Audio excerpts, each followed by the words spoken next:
Jérémie chapitre 1er, nous lisons à partir du verset 1er. Parole de Jérémie, fils de Hilkija, l'un des sacrificateurs d'Anathoth dans le pays de Benjamin. La parole de l'Éternel lui fut adressée au temps de Josias, fils d'Amon, roi de Juda, la 13e année de son règne, et au temps de Joachim, fils de Josias, roi de Juda, jusqu'à la fin de la 11e année de Sédécias, fils de Josias, roi de Juda, jusqu'à l'époque où Jérusalem fut amenée, n'est-ce pas, en captivité au 5e mois. La parole de Yahweh me fut adressée en ces mots. Avant que je t'ai formé dans le ventre de ta mère, je te connaissais. Et avant que tu sois, n'est-ce pas, sorti de son sein, je t'avais consacré, je t'avais établi prophète des nations. Je répondis, ah Seigneur éternel, voici, je ne sais point parler car je suis un enfant. Et l'Éternel me dit, ne dis pas, je suis un enfant, car tu iras vers tous ceux auprès de qui je t'enverrai, et tu diras tout ce que je t'ordonnerai. Ne les crains point, car je suis avec toi pour te délivrer, dit l'Éternel. Puis l'Éternel étendit sa main et toucha ma bouche, et l'Éternel me dit, voici, je mets mes paroles dans ta bouche. Regarde, je t'établis aujourd'hui sur les nations et sur les royaumes, pour que tu arraches et que tu abattes, pour que tu ruines et que tu détruises, pour que tu bâtisses et que tu plantes. Voilà. Donc Dieu appelle notre frère, bien sûr, Jérémie, et on apprend qu'il était un enfant. Voilà. Jérémie, n'est-ce pas, dit qu'il ne savait pas parler parce qu'il était un enfant. Il a reconnu que la tâche était énorme et il a voulu, bien sûr, n'est-ce pas, fuir l'appel, n'est-ce pas? Et Dieu lui dira, ben, ne dis pas que tu es un enfant. Et Dieu, le Seigneur lui dit quelque chose de très fort ici. Et Dieu lui dit, n'est-ce pas, avant que je t'ai formé dans le ventre de ta mère, je te connaissais.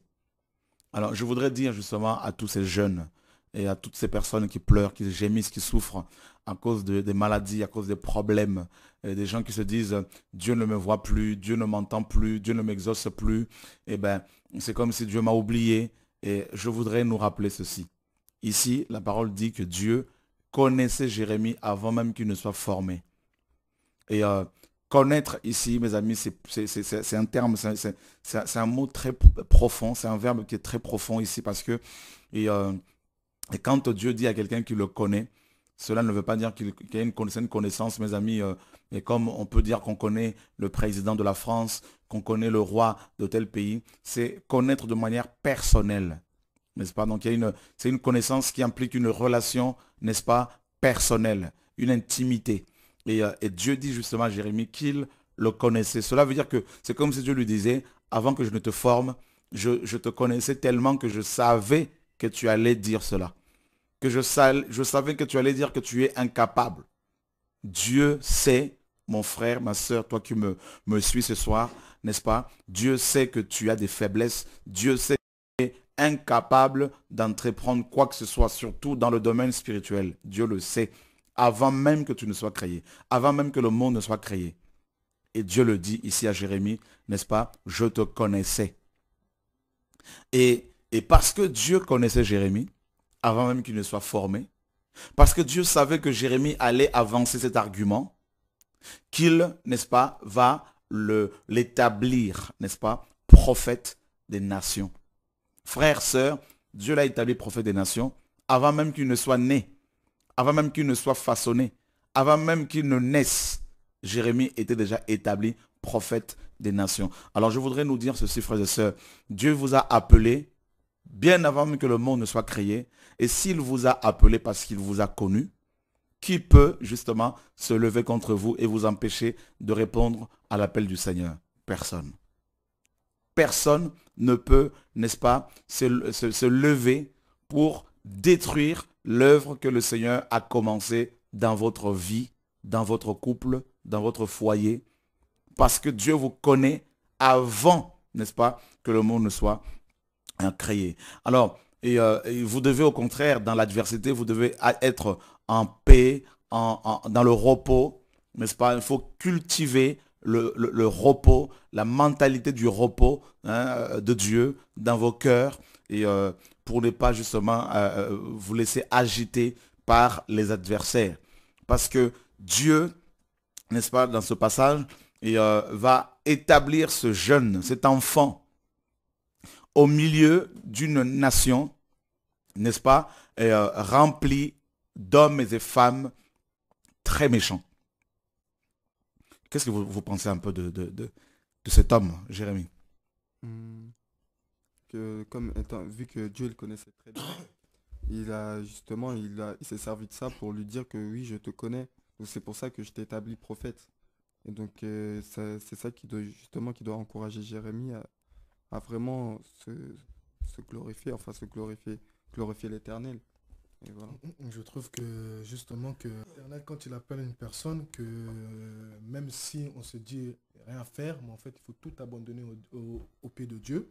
Et que comme Dieu a dit là, avant que je t'ai formé dans le ventre de ta mère, je te connaissais, et avant que tu sois sorti de son sein, je t'avais consacré et établi prophète des nations. Ça veut dire Dieu déjà le connaissait même avant qu'il avait créé le monde. Dieu avait déjà consacré Jérémie dès le ventre de sa maman. Et Jérémie lui dira, je suis un enfant. Et Dieu savait déjà qu'il allait lui répondre, comme tu as dit, qu'il était déjà un enfant. C'est pour ça que Dieu dit, ne dis pas que tu es un enfant. Beaucoup de gens, Dieu nous avait déjà formés depuis le ventre de nos mamans, mais on n'osait pas justement parler de Dieu parce qu'on se disait, non, on avait peur, on était des enfants. Mais Dieu, quand il envoie quelqu'un, il enlève toute la peur pour pouvoir aller parler de sa part. Donc moi, je trouve que Dieu est merveilleux et formidable par rapport à tout ce par rapport à tout ce qu'il a dit dans sa parole, en fait, quoi.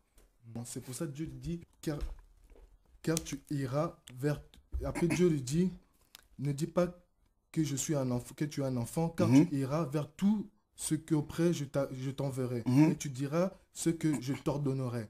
En fait, quand Dieu appelle quelqu'un, il envoie vers un peuple où le cœur sont durs pour que Dieu puisse le parler de sa part. Et Dieu lui dit aussi, ne les crains point, car je suis avec toi pour te délivrer, dit l'Éternel.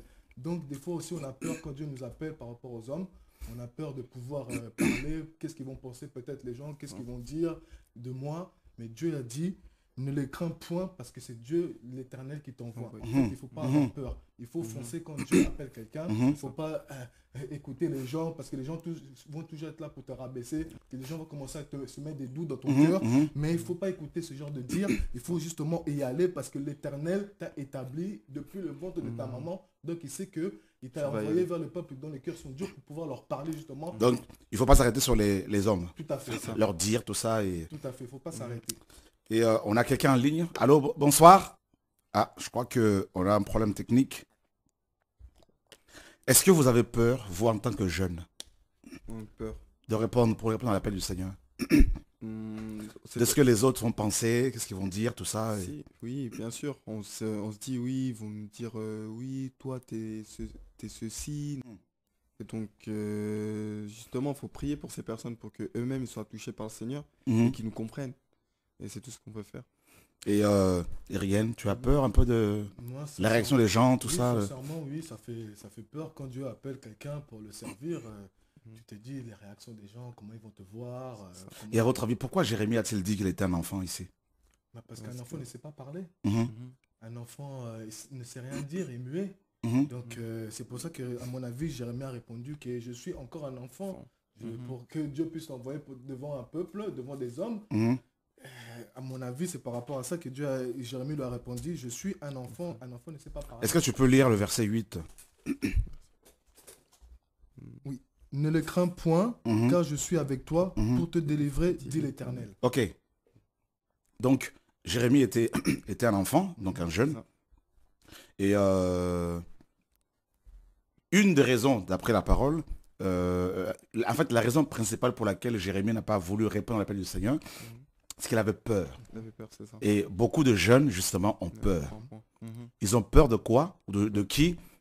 Peur des hommes, des gens. Est-ce que ça vous arrive aussi? C'est ça. Oui, ça m'arrive, oui. Et Jérémie, ici, Dieu lui dit justement, ne le crains pas, car je suis avec toi pour te délivrer, dit Yahweh. Et à te délivrer, te sauver, te protéger. Et parce qu'il savait justement, frères et sœurs, vous qui nous suivez, Jérémie savait qu'il avait affaire à des religieux, qu'il avait affaire aux gens, donc aux sacrificateurs, aux prophètes, et qui étaient beaucoup plus âgés que lui. C'est ça. D'accord? Et qui et bien sûr avait aussi qui pouvaient être ses parents, ses grands-parents, et qui étaient qui pouvaient être n'est-ce pas considérés, qui étaient considérés par tout le monde, hein. Donc Jérémie réalise qu'il devait, étant enfant, il devait affronter tous ces vieillards, prophètes et sacrificateurs, rois et princes, alors que lui, il n'était qu'un petit enfant. C'est ça. Et donc, du coup, ben, il était envahi par la peur. C'est ça, en fait. La peur. Seigneur, mais tu me demandes d'aller affronter tous ces gens, moi qui ne suis qu'un enfant, mais je ne sais pas parler, justement. En fait, je ne maîtrise pas la rhétorique. Je ne maîtrise pas, je veux dire, je ne suis pas un sophiste. C'est quelqu'un qui maîtrise, qui a l'art de parler, qui a l'art de parler, qui est un grand orateur. Jérémie dit, mais je ne suis pas, en gros, un grand orateur, un grand débatteur. Et toi, Dieu, tu me demandes d'aller confronter les grands orateurs, les grands théologiens, les grands savants, les érudits, mais je ne suis qu'un enfant. C'était ça, en fait, son raisonnement. Voyez? Il s'est senti tellement petit face à la tâche. Il se sentit impuissant, incapable face à la tâche immense, n'est-ce pas, que Dieu lui confie. Hein, donc ici, dans ce passage. Donc voilà pourquoi il dit, non mais il avance ces arguments-là. Ben, je ne suis qu'un enfant, je ne sais pas parler. Pourquoi? Parce que pour Jérémie, pour parler aux grands hommes, entre guillemets, il fallait être grand. Il fallait être âgé. Deuxièmement, pour parler à ces hommes très reconnus, très connus, il fallait également savoir parler. Et voilà pourquoi aujourd'hui beaucoup de pasteurs apprennent à parler. Voyez frère, dans les écoles théologiques, ils apprennent à parler, n'est-ce pas? Le sermon, c'est quoi? C'est le fait, n'est-ce pas? C'est un discours qui est déjà préparé, préétabli, que des pasteurs font, justement. Donc, dans les écoles théologiques, on apprend aux gens comment parler.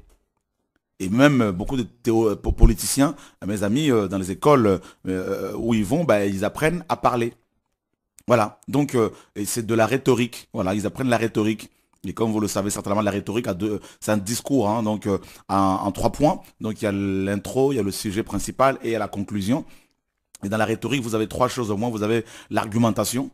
Deuxièmement, vous avez l'éthos, n'est-ce pas? Et troisièmement, vous avez le pathos. Le pathos, c'est le pathos fait appel aux émotions. L'éthos, c'est l'extérieur, l'apparence du prédicateur. Jérémie n'avait pas tout ça. Il dit, mais Dieu, je ne suis qu'un enfant. Et Dieu lui dit, justement, ne le crains pas. La crainte des hommes, nous dit la parole, tend un piège. Ne les crains pas. Tu iras vers tous ceux auprès de qui je t'enverrai et tu leur diras toutes mes paroles. Frères, jeunes, moins jeunes, vous qui nous suivez ce soir, ce n'est pas facile de répondre à l'appel du Seigneur. Et là, Dieu demandait à cet homme, justement, Jérémie, d'aller affronter des colosses, hein, des grands prêtres. Mes amis, Jérémie dit, je ne suis qu'un enfant, je ne suis qu'un enfant. Eh bien, regardez ce que la parole nous dit dans Psaume chapitre 8, justement. Voilà, j'avais un peu besoin d'eau tout à l'heure, ma voix, à force de parler, était un peu cassée. Donc, ne vous inquiétez pas, tout va bien, pas de souci. On avait besoin juste d'un peu d'eau là. Vous voyez, l'eau de vie, le Seigneur Yeshua. Est-ce qu'on peut le lire, Psaume chapitre 8, verset 4 et non, verset 3. Okay. Par la bouche des enfants et de ceux qui sont à la mamelle, tu as fondé ta gloire pour confondre tes adversaires, pour imposer silence à l'ennemi et aux vindicatifs. Tu t'en rends compte ici, Regen? Dieu, n'est-ce pas? Et on apprend ici par la bouche de David, qui était prophète et roi, que Dieu a fondé sa gloire, n'est-ce pas? Donc c'est par la bouche des enfants et de ceux qui sont à la mamelle que tu as fondé ta gloire. Donc Dieu a voulu manifester sa gloire dans la vie de ce jeune enfant qu'est Jérémie. Et pourquoi Dieu va-t-il choisir les enfants, les jeunes souvent? C'est pour confondre, n'est-ce pas, ses ennemis, ses adversaires. Parce que personne ne s'attend à ce que Dieu passe par un enfant pour nous parler. Personne ne s'attend à ce que Dieu passe par des personnes qui paraissent viles. N'est-ce pas? Personne ne s'attend à ce que le Seigneur passe par des gens déconsidérés. Et voilà, Dieu va prendre quelqu'un qui est déconsidéré, quelqu'un qui n'a pas une bonne apparence, quelqu'un qui paraît comme qui est vêtu comme un clochard. Et bien c'est par cette personne-là que Dieu va passer pour amener le réveil. Voilà, Dieu fait ce qu'il veut. Vous savez, le réveil ne viendra pas par les hommes en costume et cravate. Hein. Pas nécessairement, hein, frères et sœurs. C'est souvent par des gens que l'on néglige, par des gens que tout le monde traite de sorciers, magiciens, faux prophètes. Et ce sont des ouvriers du réveil. Voilà. Donc, et là, ben, Dieu dit, il choisit les enfants aussi. Donc, pour imposer, n'est-ce pas? D'abord, premièrement, pour confondre ses adversaires. En fait, Dieu aime confondre ses adversaires. C'est magnifique, hein? C'est un Dieu qui aime amener la confusion chez ses adversaires. Or, Satan, c'est quoi? C'est qui? C'est un adversaire. N'est-ce pas? Et c'est ça. Donc, nous avons plusieurs Satans. Des adversaires. Et Dieu aime les confondre. C'est pour ça même ce soir, ils sont toujours confondus, mais ils sont toujours connectés. C'est ça qui est magnifique. Ils n'ont pas le choix. Ils sont obligés de me suivre de près matin, midi, soir. Pourquoi? Parce que là, il faut qu'ils se nourrissent de la confusion matin, midi, soir. C'est ça notre Dieu. C'est leur nourriture. Et deuxièmement, Dieu dit, pour imposer silence à l'ennemi et aux vindicatifs. Donc, il y a d'abord les adversaires. Donc, Dieu a des adversaires. Si Dieu a des adversaires, ben, Xorakoto doit en avoir aussi. Donc c'est normal que les gens se lèvent contre moi. C'est biblique. Parce que Dieu le Créateur a eu aussi de la rébellion au ciel. Donc c'est biblique. Si toi, les gens se lèvent contre toi, si tu es chrétien, ne pleure pas, c'est normal. Un prophète, un homme de Dieu, un chrétien qui n'a pas d'adversaire, il n'est pas de Dieu. Il ne peut pas voir la gloire de Dieu. Jérémie a eu peur de l'adversité. Voilà pourquoi il dit, Seigneur, je suis qu'un enfant. Parce que l'adversité, là, pour les enfants, là, c'est pas... Ben oui, tu es enfant, mais parce que tu as l'appel de Dieu, parce que tu es prophète de Dieu, parce que tu as l'onction de Dieu, tu auras des adversaires. Voilà. Tu auras des ennemis, deuxièmement. Écoutez, j'aime la parole de Dieu. Vous savez, l'esprit m'enseigne quelque chose de fort ici. Frères, sœurs, écoutez ici. On nous dit que Dieu, le Créateur, a premièrement des adversaires. Deuxièmement, a des ennemis. Troisièmement, il a des gens, hein, des vindicatifs, des gens qui ne font que parler. Ils ne peuvent pas se taire. Bon, si Dieu a ces trois types de personnes contre lui, adversaires, ennemis, vindicatifs, et vous qui êtes ses enfants, on dit bien tel père, tel fils. Si notre père a des adversaires, si notre père a des ennemis, si notre père a des vindicatifs, et nous qui sommes ses enfants, tout disciple accompli sera semblable à son maître. Luc chapitre 6, verset 40 nous le dit. Donc vous voyez, frères et sœurs, n'ayez pas peur de répondre à l'appel du Seigneur à cause de l'opposition, à cause de l'adversité. Au contraire, n'ayez pas peur de répondre à l'appel du Seigneur parce que vous êtes enfant, parce que vous êtes jeune, parce que vous êtes vieux, parce que vous avez peur des épreuves. Celui qui a peur des affrontements, celui qui a peur d'être, n'est-ce pas, combattu, critiqué, des outrages, ne pourra jamais, n'est-ce pas, répondre à l'appel du Seigneur. Voyez, Dieu utilise les enfants et de ceux qui sont à la mamelle, ceux-là qui têtent encore. Hein? Et Dieu dit, c'est toi que je veux utiliser. C'est toi mon enfant. Mais non, mais je ne sais pas parler. Il dit, c'est toi. Fais-moi la révision de la Bible. Seigneur, mais je n'ai pas de diplôme. Il dit, c'est toi. Et les gens se lèvent. Mais pourquoi il a fait ça? C'est pas normal. Mais non, mais pourquoi il va faire des révisions? Mais il va réécrire la Bible, tout ça là. Mais Dieu dit, c'est lui. Il fait ce qu'il veut. Et non, mais c'est pas normal. C'est l'antéchrist. Non, mais c'est... Il y a toujours des gens qui se lèvent. C'est normal. Ça n'a pas commencé avec Chora. Ça a commencé avec, mes amis, ça a commencé avec Dieu lui-même au ciel. Dieu dit, adorez-moi. Il dit aux anges, adorez-moi. Satan dit, ne l'adorez pas, adorez-moi. Vous avez vu, frère? Et Satan est chassé du ciel. Et quand Dieu l'a chassé, qu'est-ce qu'il a fait? Eh bien, il a entraîné avec lui un tiers d'anges. Et ils sont devenus des rebelles. Et ils combattent le Seigneur le matin, midi, soir. Voilà. Ils critiquent Dieu tout le temps. Voilà. Ils sont là tout le temps en train de critiquer Dieu. Ils suivent Dieu de près pour le critiquer. Dieu suscite un prophète. Il dit non, c'est un faux prophète. Dieu envoie ses prophètes, ses apôtres, ils disent non, ce sont des faux ouvriers. Ben, Satan, c'est comme ça. C'est pour ça qu'on dit c'est le diable, c'est un adversaire. Alors, tous les chrétiens authentiques ont aussi des adversaires. C'est pour cela que vous devez comprendre ces choses, enfants de Dieu. Et l'adversité peut aussi venir chez vous, de votre famille. Votre père peut se lever contre vous, votre mère, vos frères et sœurs. Voilà, vos enfants. Il faut être préparé à ces choses, frères et sœurs. Voilà, Dieu nous conduit autrement ce soir. Et Dieu dit qu'il impose le silence à l'ennemi et aux vindicatifs. Les gens qui ne font que parler. Dieu leur impose le silence. Comment? Mais par manifestant sa gloire. Ouh là là là là là là là là.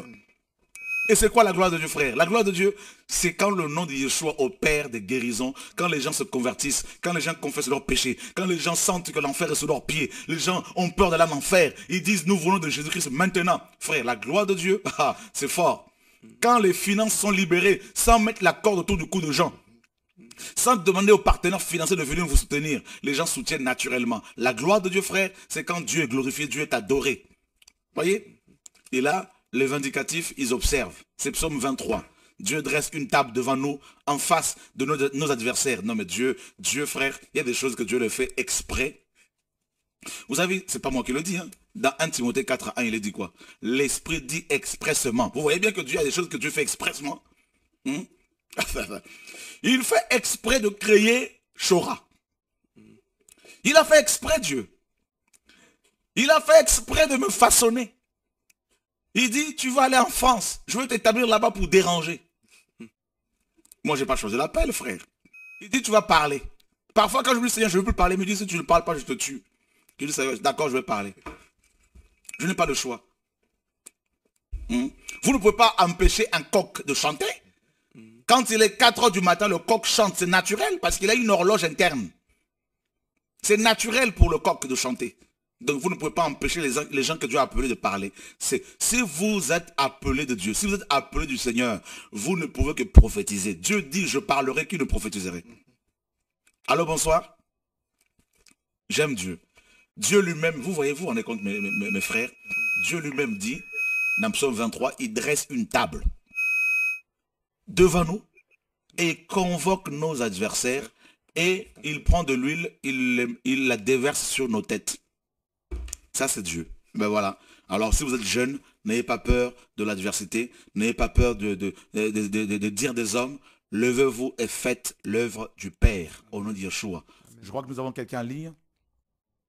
Quoi? Je crois qu'il y a un problème technique. Ok, donc il y a beaucoup de gens qui appellent, mais il y a un problème technique, voilà. Donc, levez-vous, frères et sœurs, vous qui êtes chez vous, faites l'œuvre de Dieu. Donc, Dieu fait ce qu'il veut et avec qui il veut et quand il veut et où il veut. Voilà, ça c'est notre Dieu. Notre Dieu est au ciel et il fait tout ce qu'il veut. Voilà, donc Jérémie dit, Seigneur, mais je ne suis qu'un enfant. Et justement, Jérémie, mes amis, Jérémie certainement avait oublié que dans Psaume chapitre 8, il est dit ici que Dieu a fondé sa gloire, n'est-ce pas? Et, il a fondé sa gloire et par la bouche, hein, donc des enfants.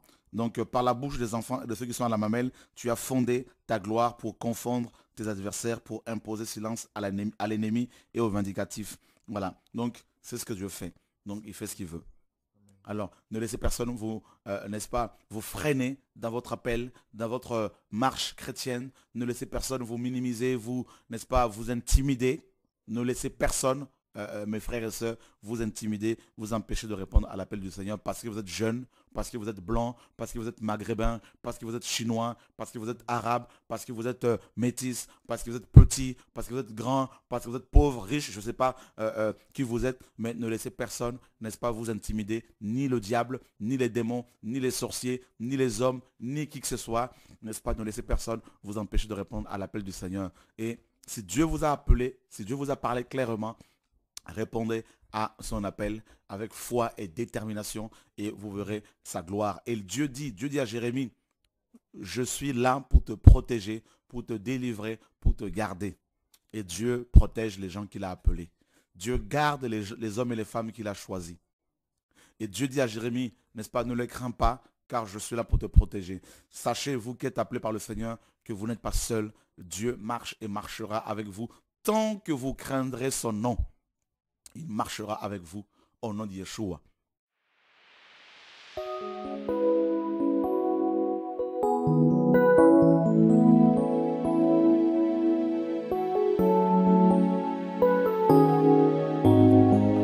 Quand tu m'as appelé, je n'étais pas encore prêt.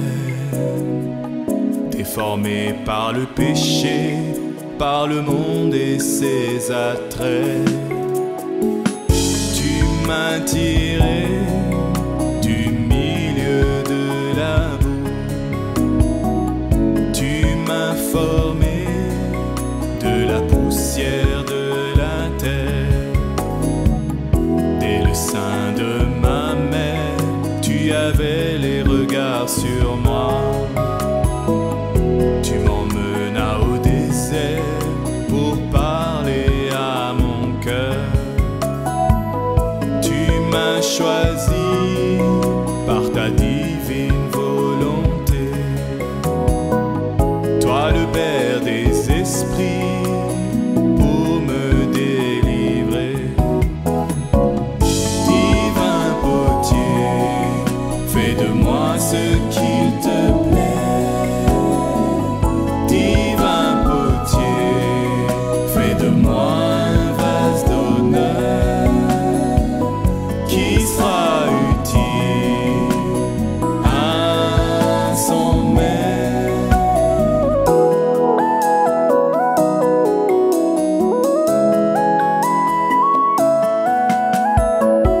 Quand tu m'as appelé, je n'étais pas encore prête. Esclave du péché, formatée par la société. Tu m'as tiré du milieu de la boue. Oh Jésus, tu m'as formé de la poussière de la terre. Tu devais me briser pour répondre à ton appel. Enlever l'Égypte en moi pour enfin entendre ta voix. Me voici Seigneur, envoie-moi vers les nations. Répands ta parole aux extrémités de la terre. Divin potier, fais de moi ce qu'il te plaît. Divin potier, fais de moi un vase d'honneur qui sera utile à son maître. Peut-être qu'aujourd'hui tu te rends pas compte de ce que le Seigneur fait avec toi, mais laisse-le te travailler entre ses mains, entre les mains du potier.